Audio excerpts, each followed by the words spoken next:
I am April, a 40-year-old, part-time cashier. My husband, Chris, is 42 years old. We used to work for the same company in our 20s, and got married after a workplace romance. I quit my job after getting married, and we were blessed with 2 children, Mike, who is 7 years old, and John, 5-year-old. We lived modestly, focusing on leading a happy and fulfilling life. My younger sister, Carol, is 5 years younger than me and a workaholic. Even at the age of 35, she remains unmarried. As far as I know, she had only a few relationships since her student days, and for the past few years, there hasn't been any sign of a romantic partner. Why don't you consider getting married at least once as a life experience? I jokingly said that a few times, but Carol would always respond with a laugh. Getting married for the sake of experience would be disrespectful to my potential partner. Besides, I have my lovely nephew and niece to dote on. That's more than enough. She would say that while laughing, and she would shower my children with affection,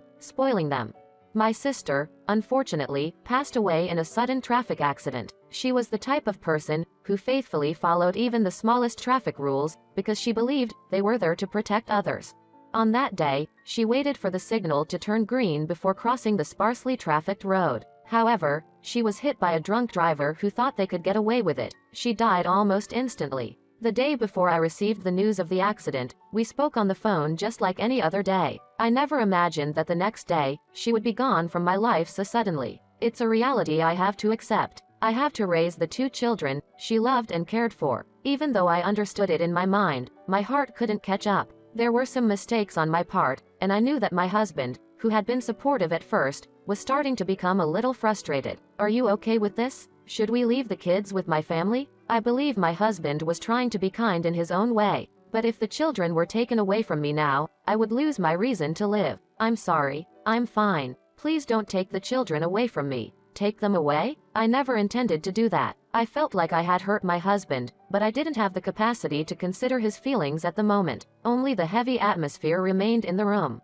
The next day, I received a letter from a law firm. At first, I was filled with doubts like, a lawyer? What could this be about? Could it be that the driver responsible for the accident was demanding a settlement? I couldn't think of anything good that could come out of it. However, even if I didn't have any personal involvement, I didn't want to ignore it and face dire consequences later. I mustered up the courage to open the envelope. The contents of the letter were about my sister's assets. She had started her own business while she was still a university student, and at the time, she gained attention as a female entrepreneur and even appeared on television. That exposure led to increased recognition, and after graduation, she expanded her businesses in various fields. She had become a successful businesswoman, managing several companies. I had heard that she had a substantial income and considerable savings, but I never thought much about it since she had no intention of getting married. However, I now recalled that she had mentioned something about leaving an inheritance for me, her sister, and my children in case anything happened to her, considering she had no plans to marry. I had taken it as a half-hearted joke at the time, because I never imagined that my younger sister would pass away before me. Setting aside my own share,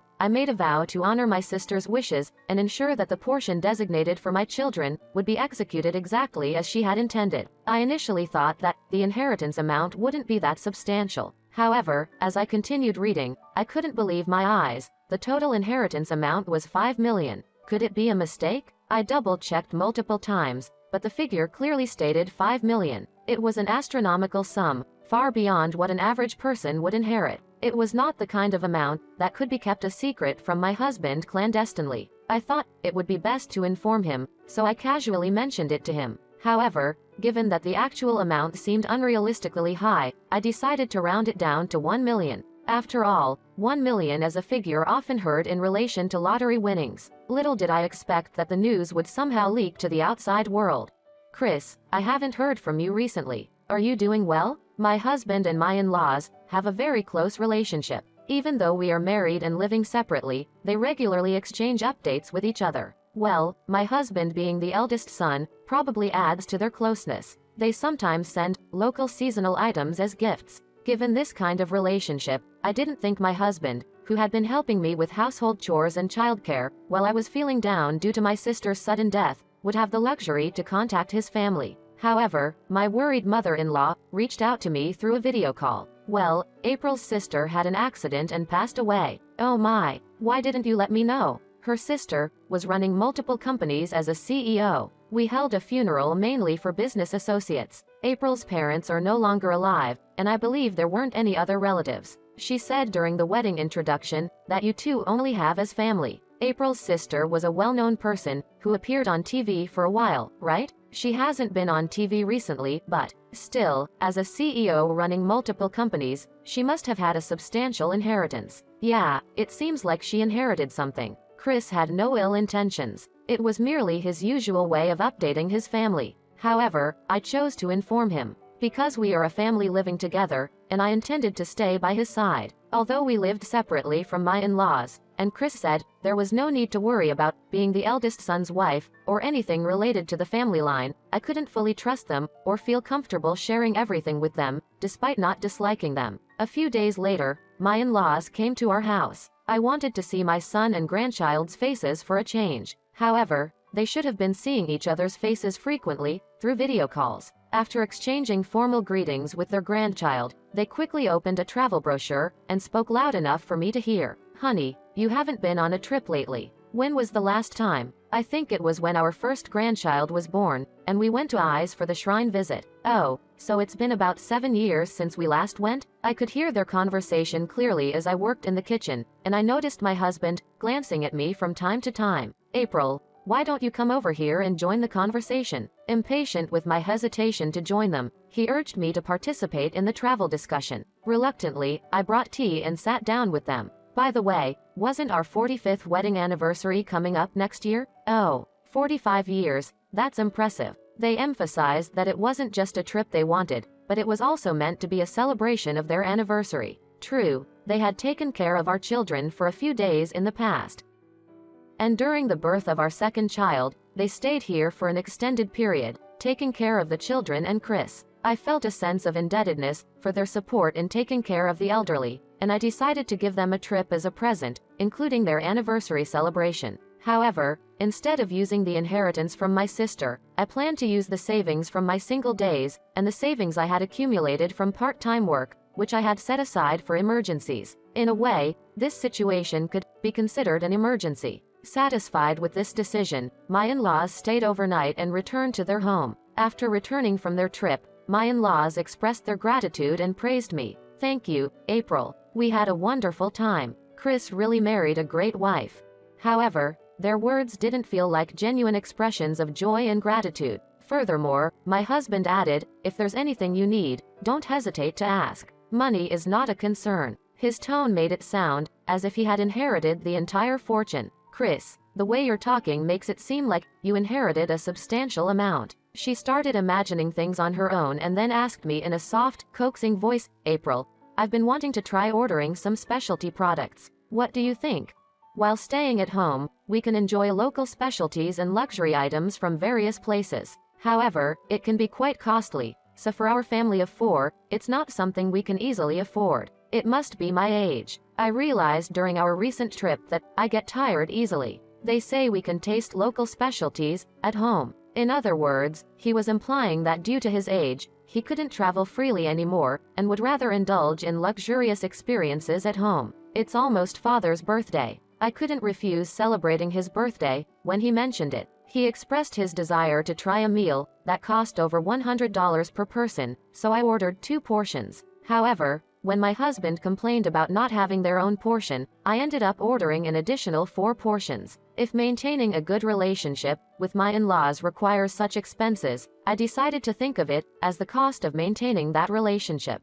However, now it was my mother's birthday, and my in-laws started interfering, using the excuse of celebrating the children's events as a pretext to demand expensive things. They even mentioned that they were considering making their house barrier-free for fear of accidents due to their age and asked if we could bear the burden. They also wanted to prepare for natural disasters and requested us to cover the initial cost of several tens of dollars for self-power generation, and so on. While it's true that being prepared is important, the house my in-laws lived in was quite old and deteriorating, with a considerable number of years since it was built. Moreover, my husband didn't plan to live there himself, as he had mentioned that if they couldn't manage on their own, they would sell the land and move into a facility with the money from the sale. So, why suddenly the need for barrier-free modifications? Why the preparation for self-power generation against natural disasters? It became apparent to me that they were clearly seeking money from me, trying to extort me with seemingly plausible excuses. However, my husband, being the carefree person he was, said, "Just listen to what they have to say, at least. Apparently, the contractors are coming for a preliminary inspection. If you have any concerns, you can come along and hear it for yourself." So, I went to my in-laws' house to attend the meeting. I couldn't remember the last time I visited their house. Was it always this dilapidated? While it had its old-fashioned charm before, it wasn't this bad. Even the contractor suggested that, if they wanted to make it barrier-free, it would be better to rebuild the entire house. It turned out that my in-laws were waiting for those words from the contractor. My father-in-law casually said to me with a poker face, "That's the situation, April. Can you please help us keep the costs down?" Hell no. If I had money to build a new house, I should use it to rebuild our own home. The words almost slipped out of my mouth, but I held them back. Just then, a mail delivery person arrived and handed me several envelopes addressed to my in-laws. The senders were clearly loan companies, and some even looked like shady lenders. My in-laws already seemed to believe that the plan for rebuilding was set, as they hurriedly went inside with light footsteps. I quickly followed, and as I entered the house, a phone in the entrance started ringing. My in-laws were engrossed in their conversation with the contractor and didn't intend to answer the call. Helpless, I answered the phone, and a deep, bellowing voice filled the line. It was a scary and intimidating voice. The man yelled, demanding the money be repaid, warning them to meet the payment deadlines, and threatening that he would find them no matter where they tried to hide. After a series of menacing statements, the call abruptly ended from the other side. The fact that they received a phone call for payment reminders makes me wonder how much they have been in arrears. Does my husband know about this? I'm confident that he has no idea, given his carefree nature.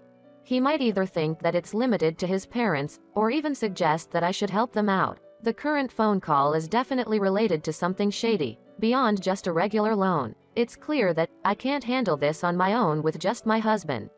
After careful consideration, I decided to seek the assistance of a private investigator to look into my in-laws' financial transactions. Unless it's an actual legal case, it's difficult to obtain detailed information about someone's financial transactions. However, based on my in-laws' spending habits and actions, I could at least estimate the extent of their expenses and debts. I even learned that they were planning to pass on the overdue payments to me in the near future. I refused to use the money I inherited from my sister to repay my in-laws' indulgent and wasteful spending. So, while pondering how to overcome this situation, surprisingly, Chris and in-laws took action before I could. I had thought that my carefree husband had no knowledge about his parents' debts. However, to my surprise, he had actually known about it for quite some time. "April, this is my lifelong request. Please help my parents." He places a paper bag in front of me, and as I open it, numerous collection notices spill out. Most of them are unopened. The contents of the letters are all similar, so I already know what they say without even opening them. And they arrive every day, several of them.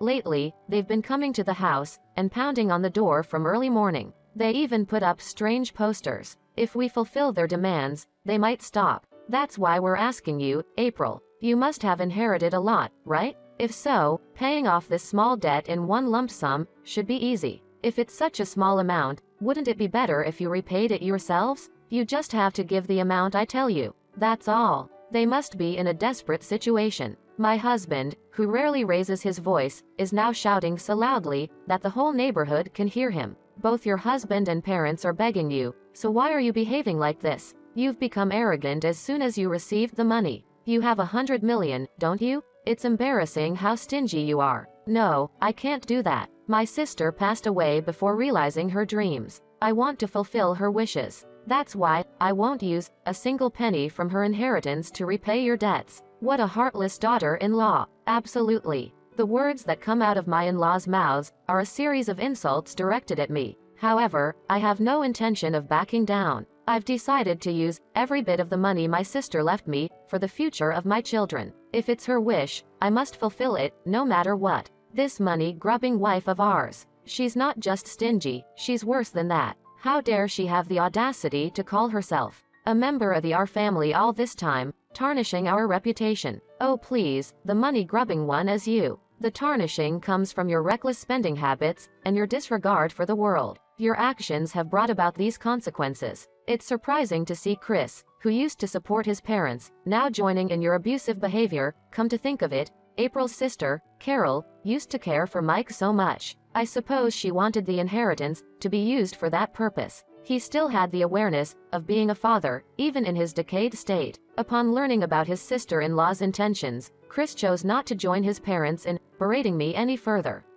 A few days later, while my husband was keeping my in-laws occupied at their house, I took action with the help of a lawyer to fulfill my sister's wishes. She had detailed instructions in her will about how the inheritance should be used. Since I didn't fully understand legal matters, I left everything in the hands of the lawyer. The lawyer repeatedly confirmed whether the amount allocated for the children would be sufficient for their needs. In addition to the substantial amount of $5 million, my sister had provided specific instructions. For instance, she mentioned funds for the children's future wedding expenses, any potential costs for fertility treatments, and medical expenses in case of a serious illness. It was evident that she cared deeply for the well-being of my children. Furthermore, she expressed her desire to donate any remaining funds to a charitable organization. However, she hadn't specified which organization. So, after consulting with the lawyer, we decided to donate to organizations that benefit children and women. After completing all the necessary arrangements, my husband returned home and handed me a piece of paper. My part is written there. You just need to write your part and submit it to the registry office as soon as possible. It was a divorce form. While my husband had been keeping my in-laws occupied at their house, we had already received several reports from the neighbors. Debt collectors had been coming relentlessly at all hours. Sensing the danger, my in-laws hastily left with only the bare essentials. Chris also intends to stay hidden in a remote area, away from here, to avoid the possibility of his parents discovering his whereabouts. Someday, they might discover the details of my inheritance and come barging in. I desperately wanted to protect myself and my children, but apart from divorce, I couldn't think of any other way. I slumped weakly, feeling helpless. My husband isn't a bad person. He can be naive and oblivious to the ways of the world, but he hadn't joined in his parents' mistreatment and exploitation. If only he had supported me and the children even a little. As soon as I was told that I just needed to pay money and everything would be fine, the illusion of our 100-year love completely shattered for me. In front of my husband, I filled out the divorce form with my own name and immediately submitted it to the registry office.